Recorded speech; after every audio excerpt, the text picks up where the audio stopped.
มาทุกคนมากินตำมีทุกคนเด้อตำมีไวๆเนาะ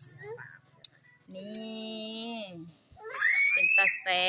บมากินน้ำกันเด้อมันนี่บ่กินอ่างดอกให้เบิ่งแต่ซ้ำนี่แหละนี่ผู้อดใจบ่ไหวก็ยิบเลย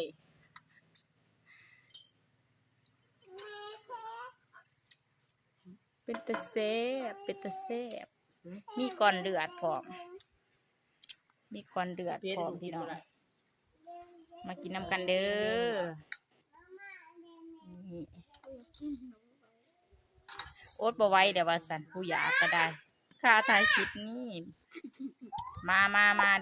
าเด้อใส่เฮ็ดเข็มผอมเนาะนี่เฮ็ดเข็มลูกชายคอยจัดการก่อนเดือดผอมเฮ็ดเข็มผอม